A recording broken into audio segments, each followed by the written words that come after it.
Bago po ang lahat, bumabati po ako sa inyo na isang magandang umaga mga idol. Meron po ako ditong home service na isang single tab na washing machine. Ang brand po nito ay Micromatic, 6.5 kilograms. At ang problema daw po nito, habang sila naglalabay, biglang tumigil mga idol. Nawala ng power. Kaya ating po titingnan ito mga idol. Kung titingnan po natin ang kanyang pinaka-pulsator, napakalambot po niya.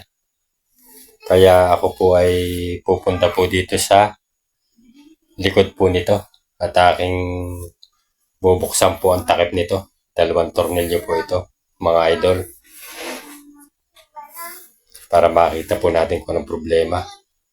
So yan po tinester ko na po mga idol sa tagpong ito. At yan po nakita ko po ang problema nito ay wala pong resistance po yung isang linya na galing po sa motor. Yung pong kulay po nito, kulay gray, ang wala pong resistance. Kaya ito po yung aking babaklasin at yun po ang gusto muna na mayari at tingnan muna po daw kung mare-repair daw po yung windings niya, para hindi daw muna po bumili ng bago kung ma-repair ko. Ito po napakaganda po nito mga idol, bagong-bago po ang washing machine nito. So yan, dito po ay aking nabaklas na po itong kanyang pinaka-motor doon sa kanyang body. Medyo may kalawang na nga po ng kaunti ito. Kaya ito po ay aking susubukan kung kaya ko po itong i-retoke. Inikot-ikot ko po ang kanyang puliya. Napakalambot po ng kanyang bushing shafting mga idol. So yan po ay aking binaligtad at aking tiningnan ang aking sisilsilin na po niya, rimatsi o rivet. 4 po yan mga idol.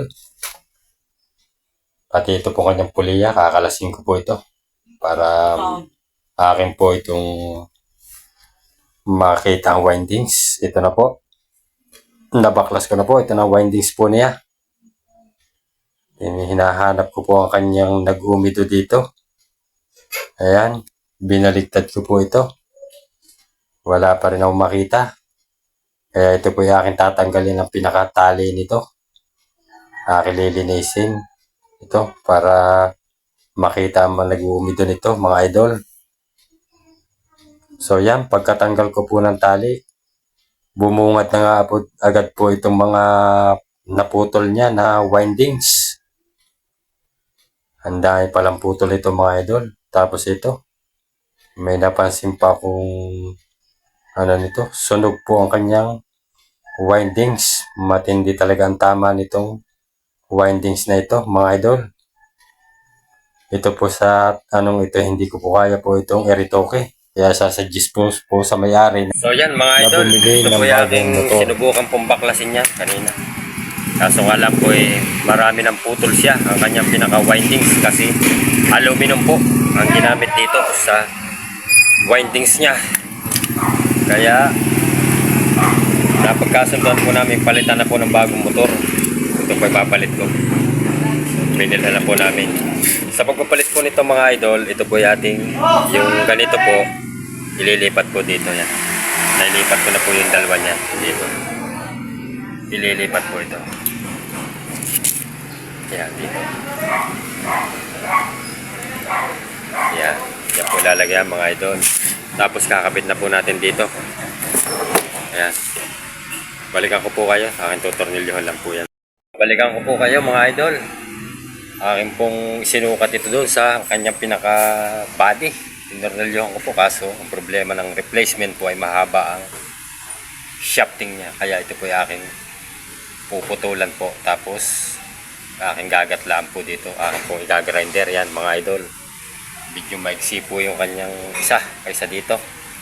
Kaya ito muna po aking tatrabahuhin para maikabit po natin. Hindi po ito sumayad dito yung shafting doon dito sa kanyang pinaka flooring pataas.